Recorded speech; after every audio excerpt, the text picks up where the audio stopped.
We're often told that the economy is just this big, complicated thing that just happens, like the weather. But what if that's not the whole story? What if it's more like a game? A game with a very specific set of rules. Rules that most of us never even knew existed. Well, today, we're going to pull back the curtain and take a look at those hidden rules. So let me ask you something. Have you ever had that feeling deep in your gut, maybe when you're paying bills or looking at your paycheck, that the whole money game just feels a little off?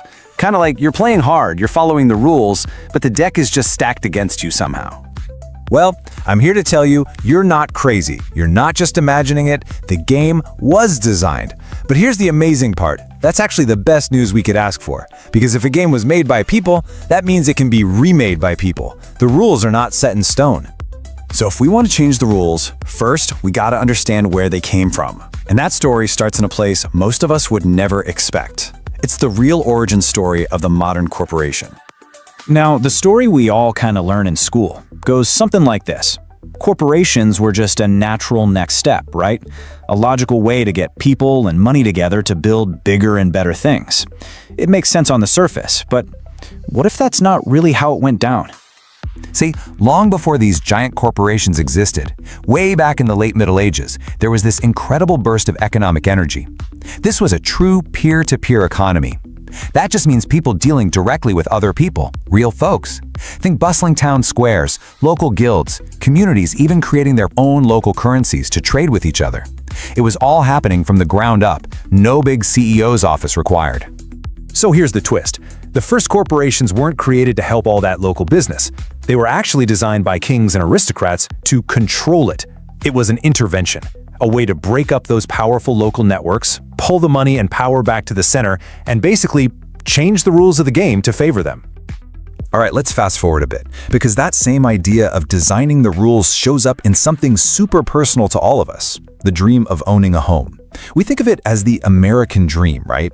But was it a dream we all came up with on our own? Or was it more of a blueprint that was handed to us? I mean, listen to that. That's Walt Whitman. This idea of owning a home is tied into the very fiber of our identity. It's not just about having a roof over your head. It's about being seen as a complete, successful person. And that deep emotional connection, well, that's a really powerful piece of the puzzle. So how did this dream get built? Well, it was a pretty deliberate process. First, the government basically rolled out the red carpet for huge construction projects. Then, what corporations wanted to sell started deciding how our neighborhoods were designed. And here's the genius move. Taking on a 30-year mortgage was sold to us as the ultimate act of freedom. Think about that. Debt became freedom. And boom, there's the punchline. Suddenly, millions of people were living in these new houses that just happened to need a car to get to work, a lawnmower for the yard, a fridge, a washer, a dryer. You get it. Our entire way of life was perfectly designed to be a delivery system for corporate products. The whole game was tilted towards consumption. Okay, so if you've engineered a world where everyone is a consumer, what's the next step? How do you manage them? Well, that brings us to the next hidden rule, branding. It's all about creating the feeling of choice and meaning in a world of mass-produced stuff. Think back to those old local economies. Trust was personal. You knew the person who baked your bread. You knew the family that grew your food. Branding completely changed that. It swapped out those real, face-to-face relationships for a one-way relationship with a symbol, a logo. And we see it everywhere, right? It's so deep in our culture. We don't just ask what phone someone has. We ask if they're a Mac person or a PC person. Our identity gets wrapped up in the things we buy.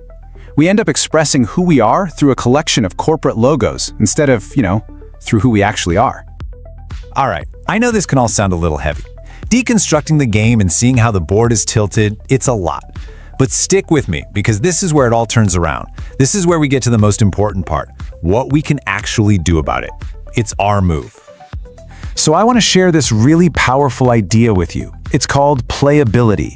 And it doesn't just mean getting better at playing the existing game. No. Playability is about how much freedom you have to actually change the rules themselves. It's about taking back your power to interact with the system. And this right here is the most crucial thing to remember. This economic game we're all in, it is not a law of nature, it's not like gravity, it's a system that was invented by people, for people, at a certain point in time. And here's the beautiful truth. Anything that has been invented can be reinvented. And the best part? It's already happening. This isn't just some fantasy. All over the world, people are building a new game. You see it in things like community-supported agriculture, where you're buying directly from the farmer who grows your food. You see it in local currencies and credit unions that keep money flowing inside a community. These aren't just cute little projects. They are the blueprints for a whole new economy. So what's the big difference? It's simple, really. All these new systems are built with a different goal in mind. The old game is about extracting as much money as possible from a situation. This new game is about creating real value and connection between actual human beings. Okay, let's wrap this all up. What we've really been talking about today is a huge shift in how we see things. It's about making a leap from being just another piece on the board, a player in someone else's game, to becoming a programmer who can help write the code for a new, better game.